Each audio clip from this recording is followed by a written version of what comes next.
un petit peu sur la partie PDF, donc j'ai pas eu l'occasion de le tester, mais dans les vidéos de présentation, on peut voir que tu vas retrouver toutes tes slides, donc toi en post-prod, tu vas pouvoir passer d'une page à l'autre, au lieu de scroller avec une souris, peut-être sur un ordi ou quoi, ou peut-être d'appuyer sur un bouton PowerPoint qui passe d'une slide à l'autre. Là, tu pourras repasser facilement en tactile de la page 1 à la page 2, 3, 4 et revenir dans l'autre sens si besoin. Et comme j'ai pu l'évoquer, le fait d'incruster directement ton PDF dans ta vidéo. Là, on va partir sur les petites vignettes qu'on va retrouver en bas à droite. On va s'attaquer aux overlays. Donc sur Photoshop, tu crées ta compo, tu crées tous tes calques, tu exportes ça en PNG pour avoir toutes les zones de transparence, tu mets sur ta carte et tu vas pouvoir uploader directement tes overlays. À savoir qu'à l'intérieur, tu as aussi la possibilité d'utiliser des overlays préexistants avec toute la possibilité de changer la typo, changer la couleur de fond, changer la couleur de texte, changer un petit peu tout plein de paramétrages, donc d'avoir un outil vraiment beaucoup plus complet et c'est moins limitant et c'est vraiment appréciable de voir que l'outil a été vraiment travaillé à ce niveau-là. Donc comme je l'ai dit tout à l'heure, on ne pourra pas mettre de médias vidéo avec un alpha plus RVB pour vraiment jouer sur des zones de transparence. Par contre, toutes les zones de transparence seront prises sur la partie des overlays. Donc encore une fois, si tu as un bandeau de titrage ou si en haut tu veux te mettre un petit logo stream ou le logo de ton client ou n'importe quoi, il suffira de l'exporter sur Photoshop avec les bonnes bases et les bonnes couleurs. Sur la deuxième gommette, elle est dédiée à toute la partie streaming. Donc tu vas envoyer ton live sur les différentes plateformes. Tu viendras enregistrer tous tes comptes Facebook, YouTube, etc. Et après de te mettre en privé, en local, en ce que tu veux, tu pourras sélectionner de streamer sur les pages où tu es administrateur. Petite information au passage, si tu souhaites streamer sur YouTube, va bien voir dans tes paramétrages, il y a une option à décocher et je crois que ça activera ton compte sous 24-48 heures pour que ton compte puisse enfin être utilisé pour streamer. Il faut une sorte de certification. Moi, je sais qu'il y a 2-3 ans, j'étais obligé de faire une certification pour être sûr de pouvoir streamer facilement. Au niveau du stream, tu n'es pas limité uniquement Facebook ou YouTube. Tu vas pouvoir éventuellement sélectionner jusqu'à 3 médias pour streamer en même temps. Régulièrement, moi je le fais sur mon YouTube en privé. Je donne l'adresse au client et il peut la remettre sur ses différents réseaux. La troisième icône, du coup, elle est axée plus au niveau du son, où tu vas pouvoir choisir le son général de ton moniteur ou sélectionner automatique. Donc, à chaque fois que tu viendras à switcher d'une voix à l'autre, il viendra prendre le son à ce moment-là, ou de créer directement, bah non, moi je veux que ce soit que HDMI ou autre. Je trouvais ça un petit peu encore un peu bizarre parce que tu auras toujours forcément le micro de l'un qui sera coupé par rapport à l'autre et c'est peut-être un petit peu dommage. Donc à chaque fois avec une jauge, tu vas pouvoir voilà ton fader choisir de mettre plus ou moins fort. Mais je te conseillerais voilà sur des projets peut-être un peu plus complets d'utiliser l'entrée line ou l'entrée micro, suivant si tu veux passer en direct avec tes micros ou à partir d'une mixette. Comme ça tu délègues la partie son. Ça je pense que c'est peut-être quelque chose d'un petit peu plus judicieux.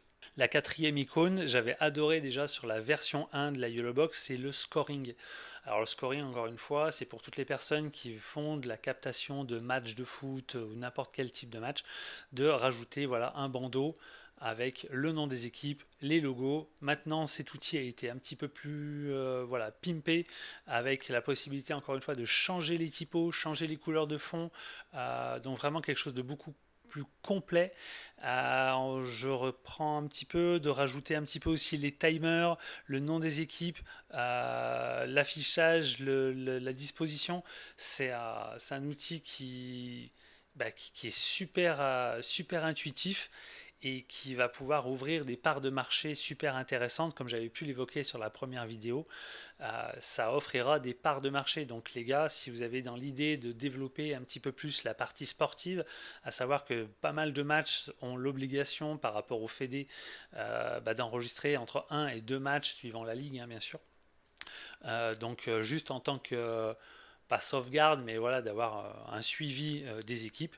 Là, on peut avoir un outil ultra complet Bon, après, c'est du fun, hein, mais voilà, de pouvoir proposer peut-être sur des matchs peut-être plus importants en saison, d'avoir quelque chose de plus intéressant et surtout que à l'ère d'Internet, des caméras, des webcams, de n'importe quoi, on peut rentrer plein de flux et surtout avoir quelque chose de relativement professionnel avec tous ces tableaux, tous ces overlays, tous ces streamings. On est dans une ère un petit peu de communication et là, c'est un outil encore une fois qui fait waouh quoi. Alors je l'avais déjà noté un petit peu en tant que point à revoir, point à évoluer par la suite. Ce scoring est génial. Par contre, j'aimerais bien avoir, même s'il est super personnalisable, d'avoir peut-être d'autres types de templates avec des graphiques peut-être un petit peu plus dynamiques. Donc ça peut-être dans une mise à jour, ça peut être top. À savoir qu'encore une fois, on va pouvoir monter les points que par 1. Donc si on fait du basket, ça monte par 2, voire 3. Si on fait du tennis, ça coûte 15. Ça peut être un petit peu complexe voilà, de spammer 15 fois pour avoir 15A, 15-15, 15-30, etc. Donc ça peut être un petit peu délicat pour ce type de sport. Donc à voir par la suite si on ne peut pas faire un preset tennis, etc. Je ne pense pas que ce soit trop long à mettre en place. Ça pourrait vraiment, à mon avis, encore une fois, ouvrir des perspectives intéressantes. Une chose qui peut être super intéressante à proposer à nos clients, ça va être le fait de faire en sorte que ton stream, eh ben, il soit plus interactif avec ton public. Le public, il va lâcher des coms sur YouTube, dans l'espace commentaire.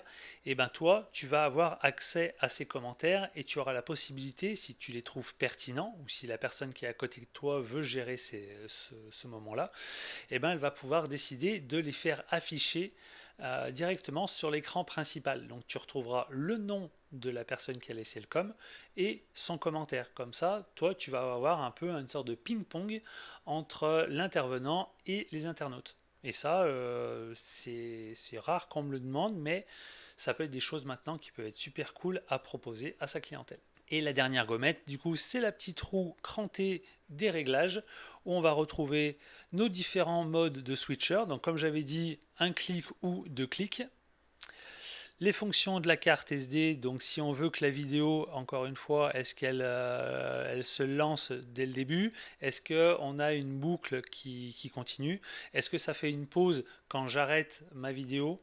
Je lance mon média, je passe à la caméra 1. Est-ce que mon média s'est arrêté, s'est mis en pause? Comme ça, quand je reviendrai, la lecture continuera.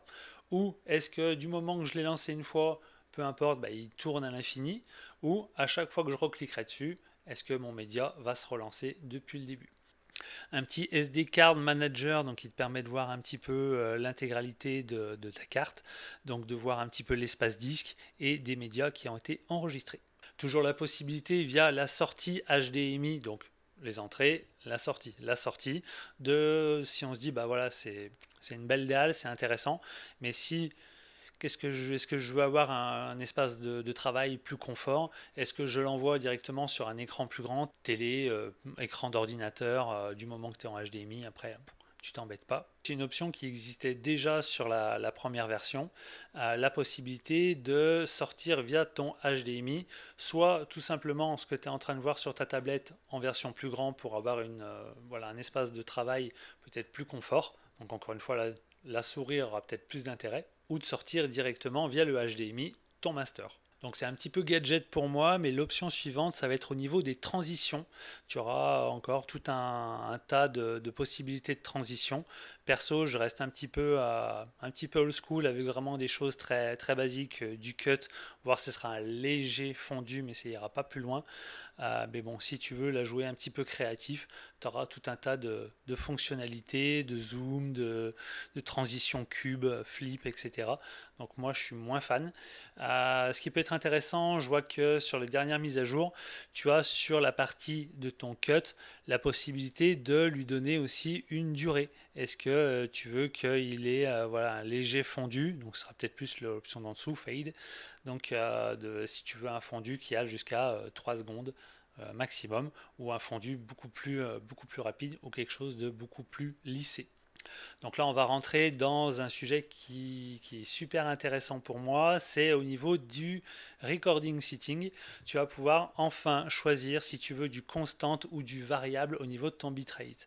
Tu vas pouvoir aussi toucher un petit peu ces jauges pour avoir des vidéos beaucoup plus lourdes avec beaucoup moins de compression, et aussi au niveau des FPS. Donc là par défaut la jauge à 50, je suis à 25 FPS, je pourrais monter à 30 ou la descendre à 20 FPS.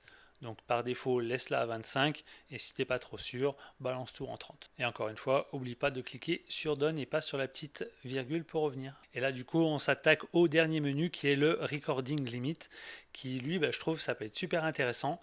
Encore une fois, suivant le projet que tu vas rendre, ton client, est-ce que tu vas lui donner une vidéo telle qu'elle, fini montée en un seul bloc, ou est-ce que toi tu veux peut-être beaucoup plus de débit, mais finalement pour éviter de trop solliciter la YOLO, tu vas peut-être scinder ton projet en fragments de 10, 20, 30 ou 60 minutes.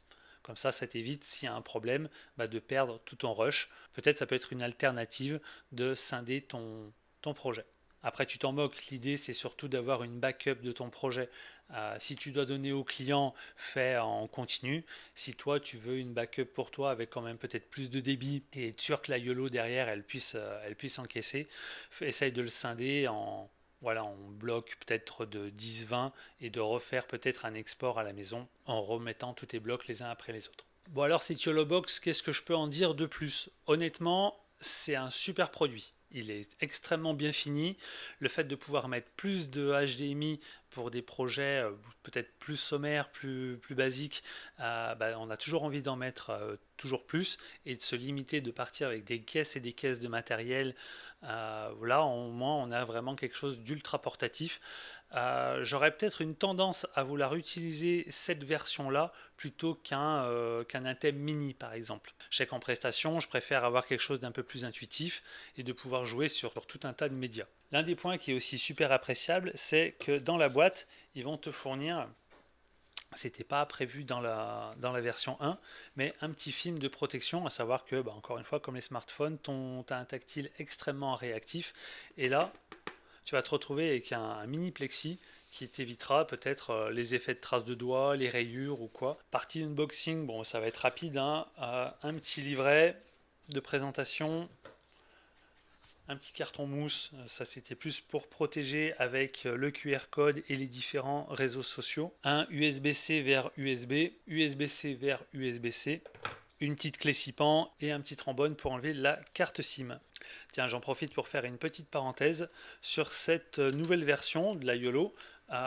Ils ont enlevé le hot shoe qui était très basique, je crois que j'avais dû l'évoquer sur la première vidéo, et ils sont partis sur quelque chose d'usiné tout en alu, avec la possibilité de serrer sur le côté et au niveau du pas de vis un quart. On a quelque chose de beaucoup plus complet. Ça fait vraiment plaisir à voir et ça fait vraiment plus robuste, plus solide, et il a aussi une rotation, donc on va pouvoir voilà, encore une fois l'incliner et lui donner une bonne rotation. Bon, pour ma part, c'est un produit sur lequel je suis vraiment conquis. C'est quelque chose que je ne vais pas laisser dans un coin, dans un carton, juste pour une présentation. C'est quelque chose qui va m'accompagner régulièrement sur des prestations. Je le trouve énormément mieux fini au niveau du logiciel. Je sais que sur la version 1, j'avais la possibilité d'aller dans des menus, mais de ne pas revenir à la base. Donc en fait, il y avait tout un tas de petites choses comme ça que j'ai fait remonter et que je trouvais super frustrant de redémarrer ta tablette pour enfin, ça faisait vraiment, tu rentres dans une pièce, mais quand tu es dedans, il n'y a plus de porte. Donc tu ne pouvais plus ressortir. Donc c'était un petit peu délicat. Que dire de plus? Je pense que la prochaine étape, ça va être de vraiment faire en sorte que ma carte SIM soit fonctionnelle. Elle était très fonctionnelle sur la version 1. Là, je pense que c'est plus au niveau des paramétrages et de mon fournisseur d'accès où je dois vraiment re-rentrer tout plein d'adresses pour que ce soit fonctionnel et que ça prenne bien sur la data de mon téléphone et que ce soit bien reconnu comme ça. Parce que du coup, vu que tu as une carte SIM, je te conseille alors moi, du coup, chez mon fournisseur, pour 5 euros à vie, tu payes 5 euros une fois et tu as un double de ta carte, ce qu'on appelle un peu le multisurf, et ça te permettra de prendre directement la data de ton téléphone. Donc si tu as une tablette, si tu as n'importe quoi, tu n'as qu'un seul forfait, mais tu as deux cartes et tout se pioche sur un seul forfait. Donc ça honnêtement pour 5 balles, ça peut te sauver sur plein de prestations, sur plein de choses et surtout diversifier tes produits par rapport à ta clientèle. Cette vidéo sur la YOLO se termine. Je suis encore une fois très content de ce de ce nouveau jouet. Je vous dis à la prochaine. Faites des lives, enregistrez tout ça, faites du multi parce que c'est vraiment enrichissant. Et au niveau des projets, bah, encore une fois, c'est vraiment l'éclate. Éclatez-vous, quitte à me répéter, éclatez-vous et on se dit à la prochaine sur des prochains produits. Ciao, ciao!